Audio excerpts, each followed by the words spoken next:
filme, pra mim, é um dos filmes mais lindos da Disney.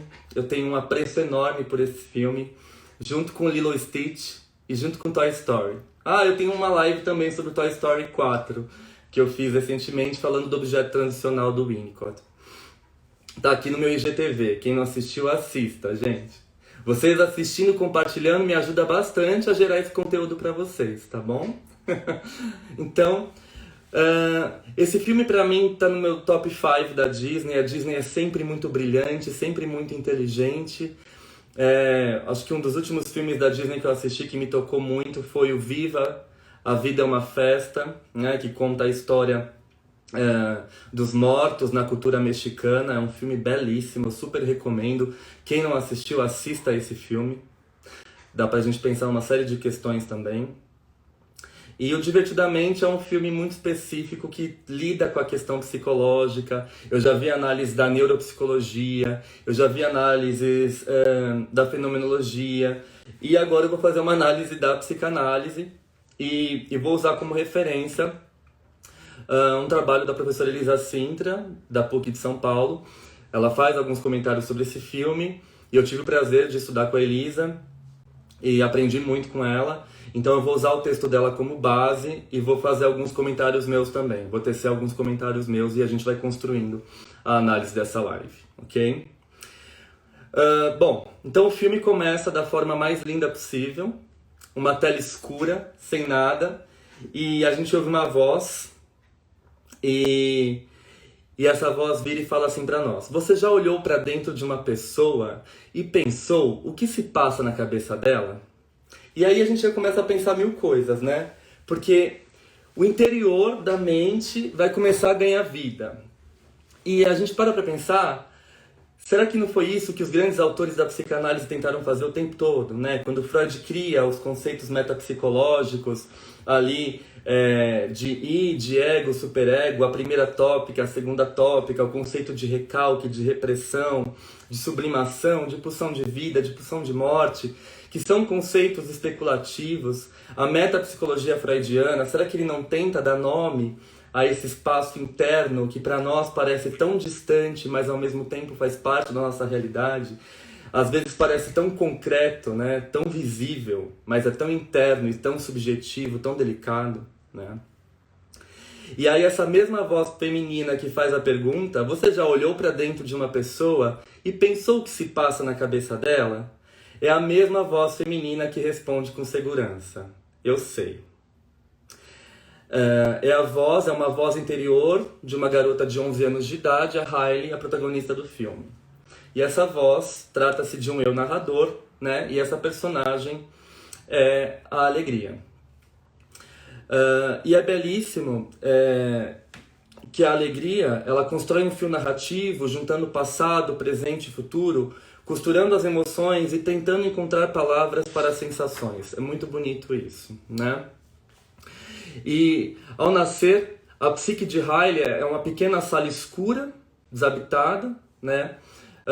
Sem nada, não tem nenhum habitante, tem no centro uma mesa de comando feita de um só botão, em que será dado o sinal de largada da vida psíquica, uma vida a ser continuada a partir das experiências e memórias. E é isso que o filme mostra o tempo todo, né? Todas as vivências, todas as experiências da Riley, elas são introjetadas, e aí a gente consegue pensar numa percepção sensorial, que o Freud vai dizer, por exemplo, do ego, né, do eu. Ele diz para nós que o eu é a estrutura do id que está em contato com o meio externo, com as sensações, com a externalidade, né?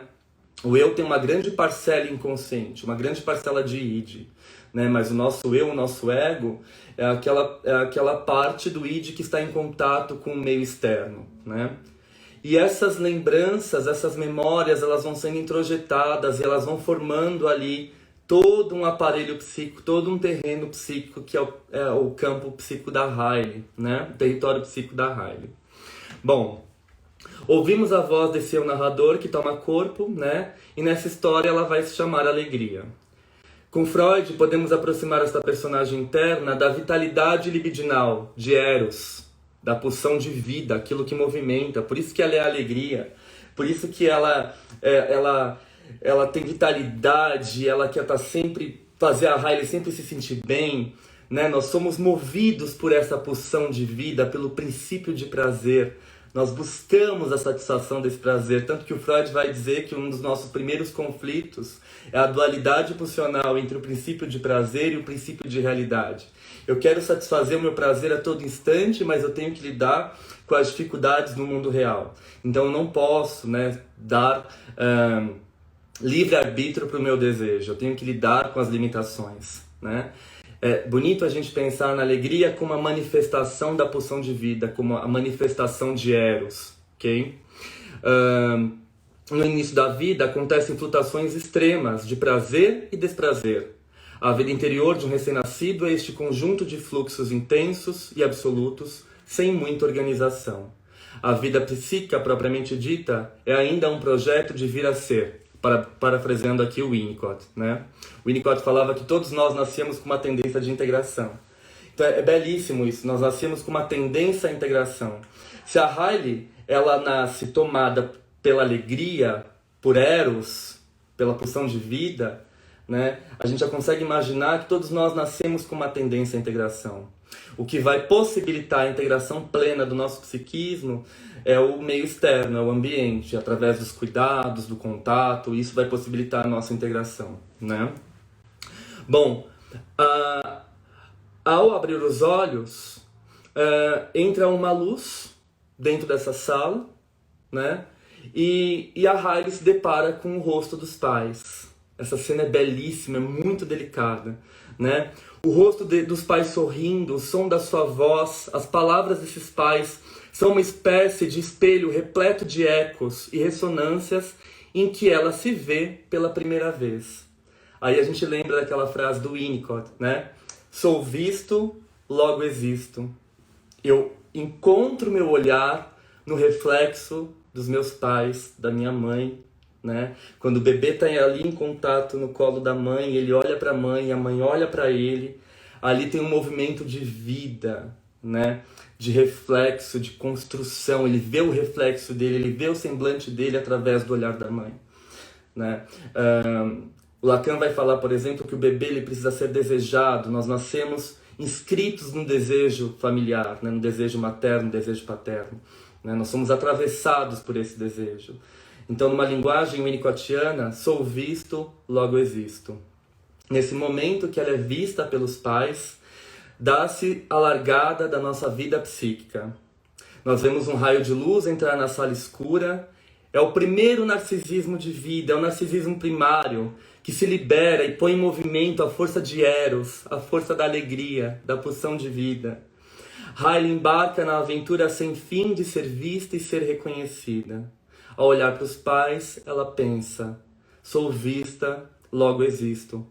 E que tristeza daquele bebê que não consegue se reconhecer através do semblante familiar. Como é triste, como é difícil, como é doloroso não ser encontrado no olhar dos pais, né? Bom, o desejo de ser reconhecido nunca mais silencia, né, gente? Esse narcisismo primário deixa um rastro gigante na nossa formação psíquica. Poderá até ser parcialmente acalmado, mas deixará para sempre a marca de uma falta e a lembrança de um vulto feliz que passou deixando o desejo de mais, de quero mais, né? O narcisismo que assim nasce envolve sempre uma recusa da ruptura e da passagem do tempo. É o tempo narcísico infinito. Por isso que a gente está sempre buscando algo. Sempre nos falta e a gente quer se sentir completo, né? A partir daí, esse primeiro enlevo de amor continuará a ser buscado em cada nova paixão, em cada viagem, em cada deslumbramento diante da natureza, diante de uma obra de arte e até da ciência e do pensamento. A gente busca essa plenitude, esse olhar, esse encontro, né, com o outro que me completa o tempo todo durante a vida. Esse é o nosso percurso, essa é a nossa trajetória de vida. Encontrar aquilo que me falta, mas que ao mesmo tempo, supostamente, me completa. O retorno ao narcisismo primário, né? Bom, o mais trágico acontecimento de uma vida é quando tudo isso não acontece. Mas mesmo quando acontece de forma satisfatória, deixa sempre uma nostalgia, pois a gente sempre quer mais, não é verdade? O ferimento narcísico acontece quando há alguma falha, né? Gerando uma eterna nostalgia por aquilo que não aconteceu, ou que não aconteceu o suficiente. Esse sujeito, esse bebê que não teve esse olhar, vai sempre trazer essa marca dessa ausência desse olhar, né? Bom, no filme, a alegria é a primeira emoção que estava presente na origem da vida psíquica. Depois vão aparecer as outras. Então a gente pode considerar a alegria como a manifestação da pulsão de vida, do desejo, do prazer, aquilo que põe em movimento a nossa vida psíquica e se torna o princípio de todos os investimentos no mundo e nas pessoas. Nós somos movidos por essa pulsão de vida, por esse amor, por esse eros, né? Quando eu me apaixono por alguém, quando eu faço alguma coisa que eu amo, é porque tem investimento. Ninguém vai estudar alguma coisa quando é forçado. Quando faz isso, faz mal feito, né? Faz sem emoção, faz sem investimento.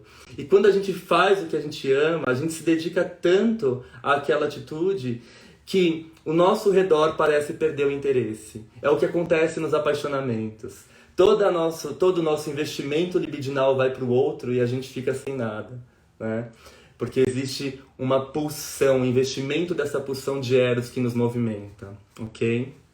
Bom, e aí a alegria, né, ela tá lá, ela é praticamente a chefe daquele painel de controle, e é interessante que dela nascerá a potencialidade de amar e de investir o mundo. A sexualidade, a capacidade de criar, tá tudo relacionado a essa alegria, a essa pulsão de vida inicial. Em resposta ao olhar de amor, a alegria aperta um único botão da sala de comando e gera a primeira memória de prazer que deixa um traço e põe em movimento a engrenagem psíquica. Isso é belíssimo. Ela aperta um botão e gera a primeira memória amarelinha, que é a memória da alegria, a memória feliz. E essa memória ela vai sendo desenhada através de um caminho até ser depositada e guardada, né? A vida psíquica é uma grande obra que tem início assim, a partir de sulcos e traços minêmicos, né? O Freud diz isso quando ele escreve a primeira tópica na interpretação dos sonhos. Todas as nossas experiências elas são obtidas e gravadas através desses traços minêmicos, né? Bom, o primeiro traço de memória abre uma passagem ou facilitação. Os acontecimentos abrem caminhos na memória, como se fossem leitos de um rio aonde vai passar a nossa libido.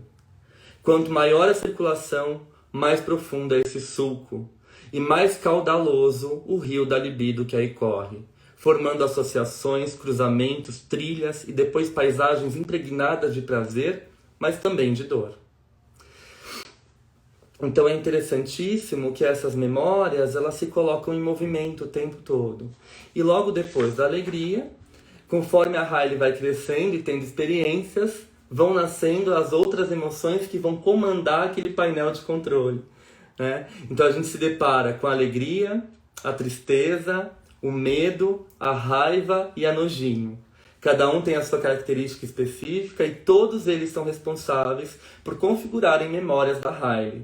Então, quando a Riley experimenta uma verdura, aí vem a nojinho e aquela experiência fica marcada de verde, que é a cor da nojinho, e também corre aquele rio e é guardada e é arquivada, né? Então, todas as experiências têm a sua função. Quando ela sente dor, ela chora e aí ela é tomada de tristeza.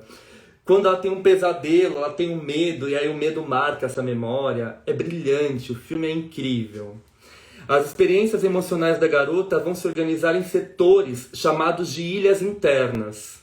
A ilha da família, a ilha do senso de humor, a ilha da honestidade, a ilha da amizade, a ilha do estudo, a ilha do hóquei, que é o esporte que ela pratica. As ilhas são conglomerados de afetos e ideias, de relações com pessoas e de experiências vividas e significativas. A ilha da família faz a gente pensar, por exemplo, na trama edípica freudiana, né? O quanto o sujeito precisa vivenciar essa trama edípica para construir de forma sólida a ilha da família, com todas as suas elaborações, né? E o quanto é difícil, como diz um colega meu, tirar 10 no Édipo, né? A gente nunca tira 10 no Édipo. A gente sempre traz um reflexo de um Édipo mal resolvido, de conflitos internos mal resolvidos, né? Bom, e aí a gente tem uma formação ampla desse aparelho psíquico da Riley. E o filme vai acontecendo, vai mostrando algumas lembranças dela infantis, quando ela era menorzinha, né? E aí acontece um grande marco na vida da Riley, que ela tem que deixar a cidade dela e eles vão se mudar para outra cidade por conta do trabalho do pai. E nessa cidade ela tinha tudo, ela tinha os amigos, o esporte, a casa era maravilhosa, ela cresceu ali, ela nasceu ali, ali era a história dela. Então é claro que ninguém quer deixar tudo isso para trás. Isso faz nos lembrar o quanto às vezes nós somos nostálgicos e resistentes a deixar alguns caminhos para trás para nos aventurar em outros caminhos, né? Conhecer outras coisas, nos abrir para novas experiências. E o quanto é difícil para nós, partindo de uma explicação psíquica, partindo de uma explicação psicológica, né? O quanto é difícil para nós lidar com as adversidades do novo, né? No entanto, é inevitável, o pai dela precisa ir embora daquela cidade, ele vai trabalhar em São Francisco, e aí ela vai embora, né? E aí o que acontece?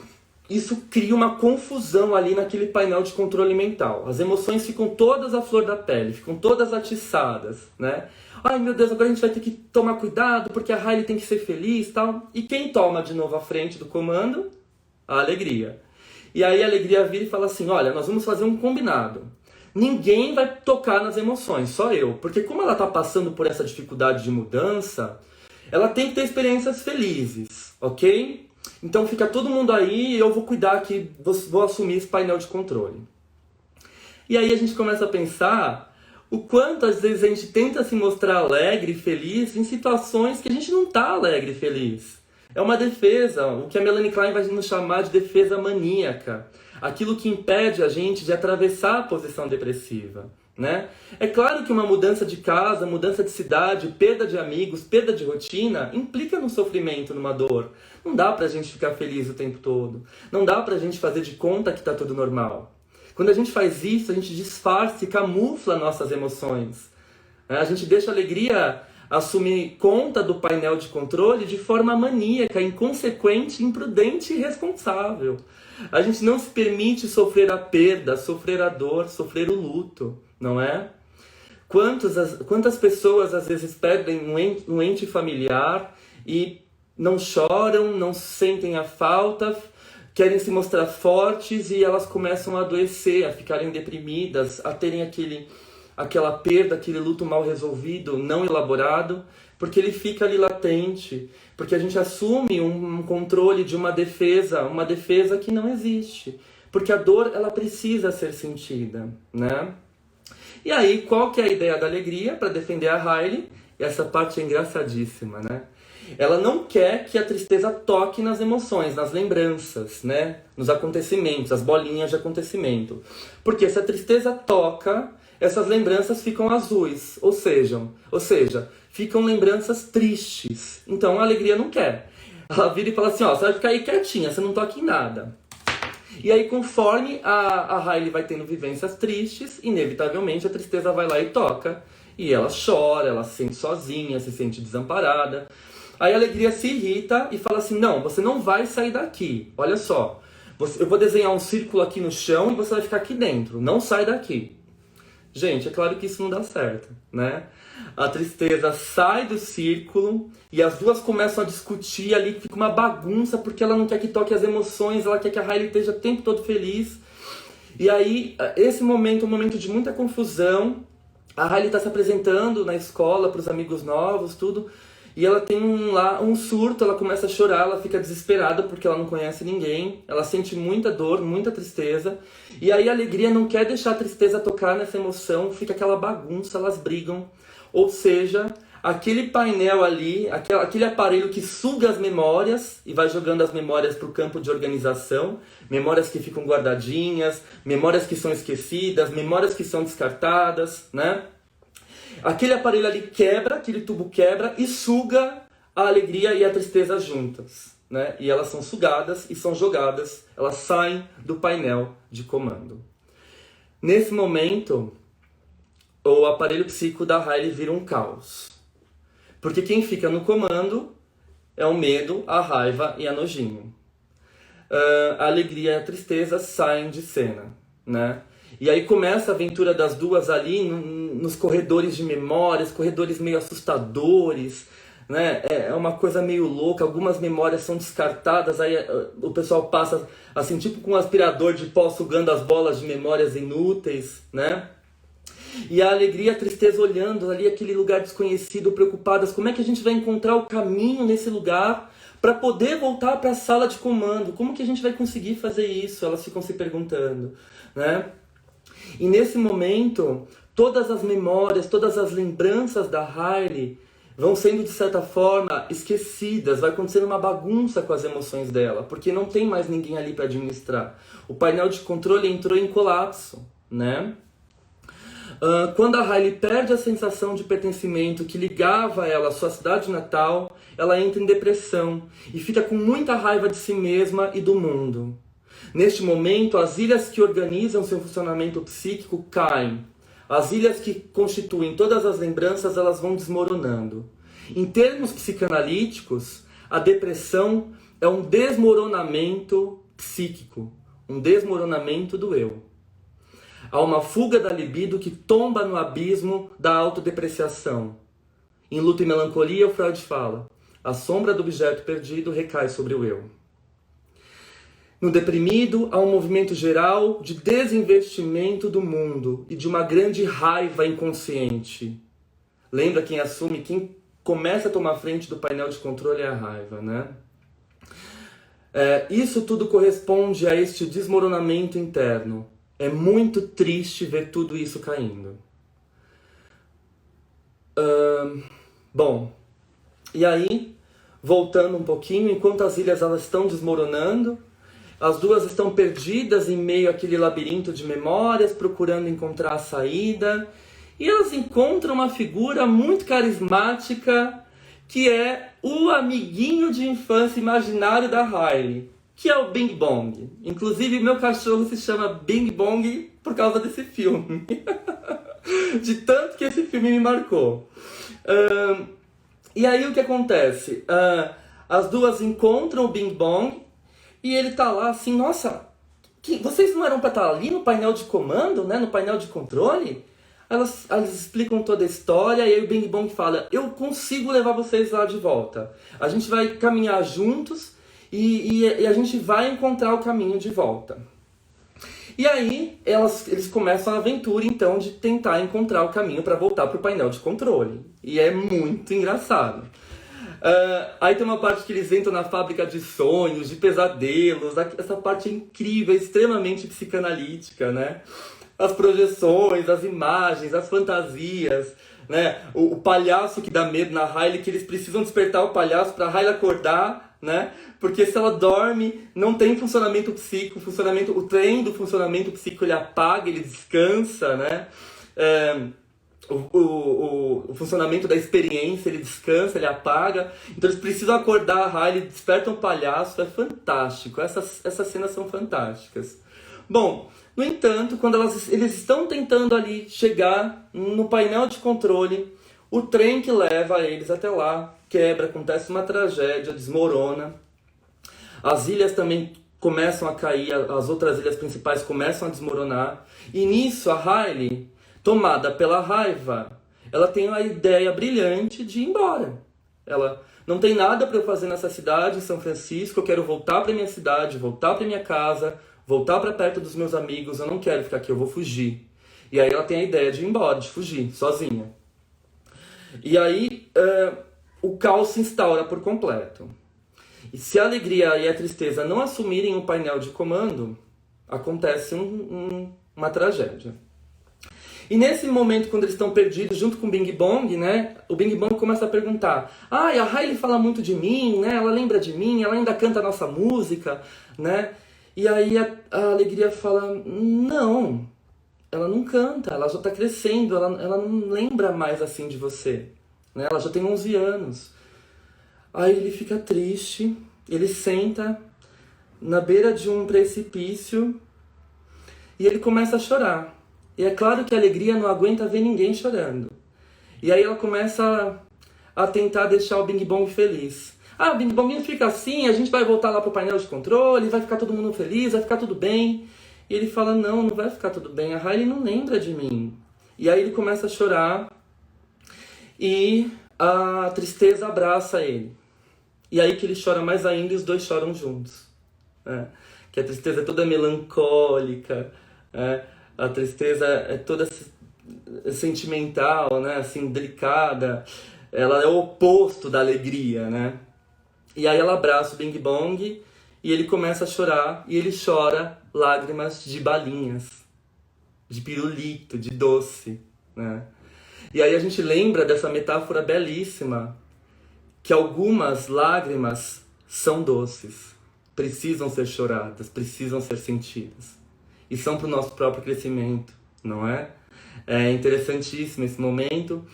E a alegria fica vendo aquilo, ela fala assim, nossa, fez bem para ele chorar, ele tá mais aliviado, né? Não fazia sentido eu querer ficar animando ele.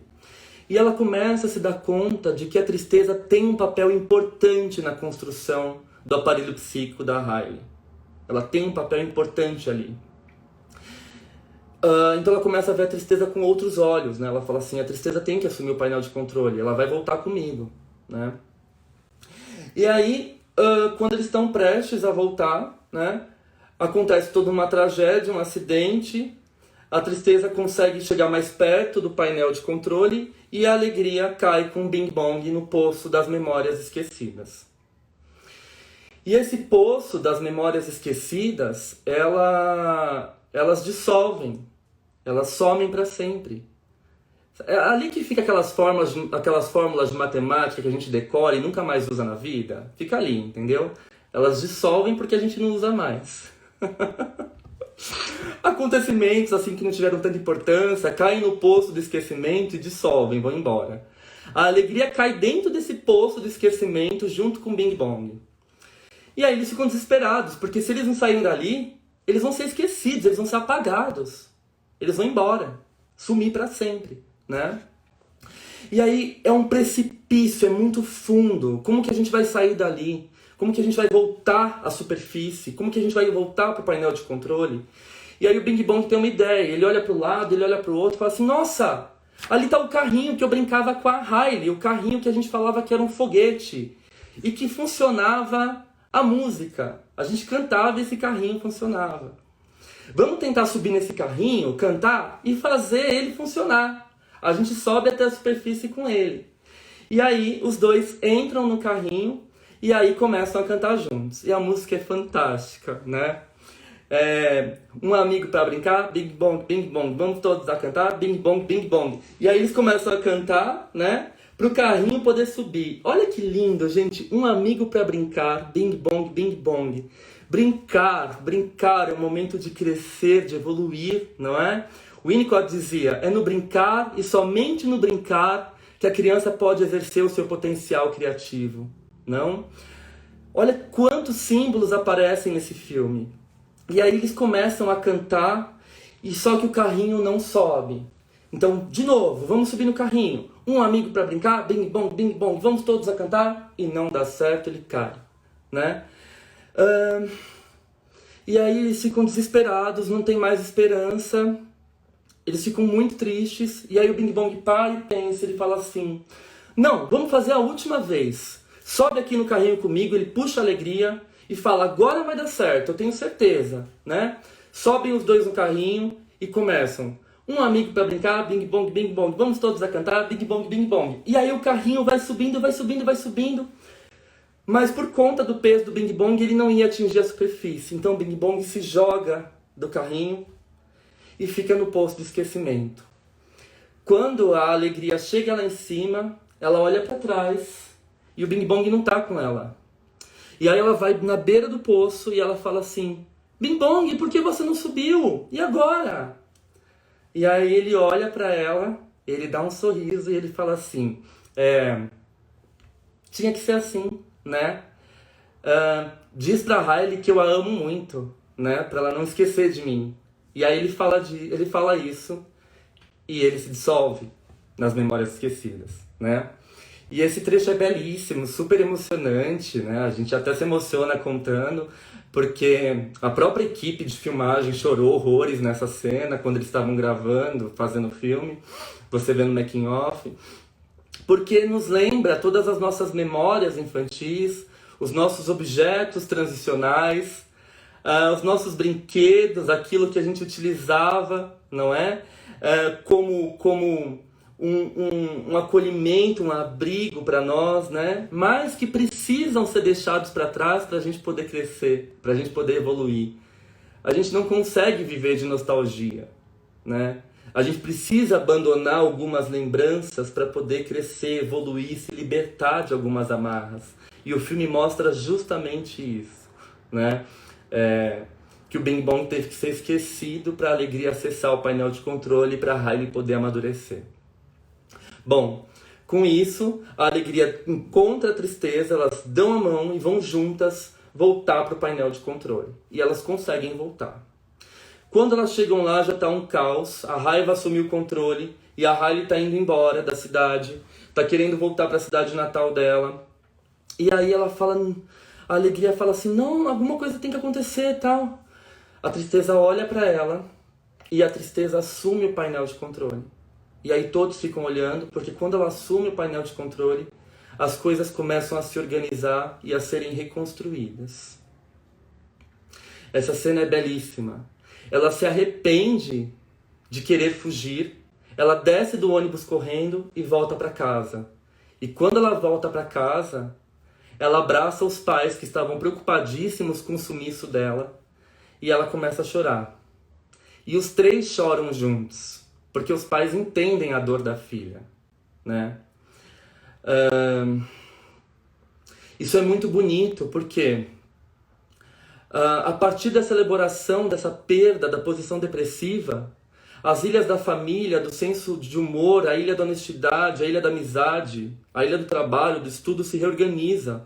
Elas se tornam mais complexas, mais amplas. Ao mesmo tempo, vê-se a chegada de uma nova mesa de edição, né? Com maior capacidade de elaboração psíquica. É o que se espera de cada elaboração da posição depressiva. Mais integração dos afetos, abrir mão de ideias fixas, de delírios narcísicos, de ser a vossa majestade o bebê, deixar passar o tempo, deixar passar o passado e aprofundar a capacidade de sentir e pensar a vida. Essa é a elaboração da posição depressiva que a Melanie Klein nos mostra com a sua brilhante teoria da posição depressiva. É a capacidade de se apropriar da dor, sentir a dor, né? Mas essa dor só é sentida e elaborada quando ela é compartilhada. E nesse momento a gente consegue fazer uma visão winnicottiana da importância do ambiente, da família, acolhendo e entendendo a dor daquela criança. Porque os três choram juntos. E dividem essa perda e essa dor juntos, né? É interessantíssimo isso, né? Em termos... depois da queda, o filme mostra o momento em que a menina vai processar a dor e reconstruir o mundo interno em novas bases. Cada luto envolve essa reconstrução. Por isso, quando a gente termina um relacionamento e sente essa perda, vivencia essa perda, elabora, sem querer emendar um relacionamento no outro, sem querer, sabe, vivenciar uma falsa alegria, sem querer ficar tirando foto, bêbado, ou rindo, fazendo story, querendo provar que você está feliz, sendo que você está triste, que você perdeu a pessoa que você amava ou admirava. Quando você sente a dor, quando você elabora um luto, atravessa a posição depressiva, as ilhas que tombam têm de ser reconstruídas, uma a uma, e elas vão ficando mais complexas. Acontece uma expansão psíquica quando Riley sai da depressão. E isso se deve à elaboração do luto, ao processo de apropriação de experiências vividas que vão constituir o sujeito psíquico. Ora, essa não seria a grande lição da psicanálise? Saber que nós não somos onipotentes, donos de tudo, controladores de tudo, que existe uma instância que a gente desconhece, que se chama inconsciente, que assume as rédeas do comando e são responsáveis pelas nossas ações. Fazer análise é descobrir a nossa insignificância, a nossa fragilidade, o nosso sentimento de impotência, e a partir da elaboração de todos esses sentimentos de luto, de perda, de saída da posição narcísica, a gente amadurece, a gente evolui, a gente enxerga as coisas por um outro lado. As nossas ilhas se fortalecem, se ampliam e a gente amadurece, não é? Eu acho que essa é a grande lição desse filme, que faz a gente pensar em muitas coisas.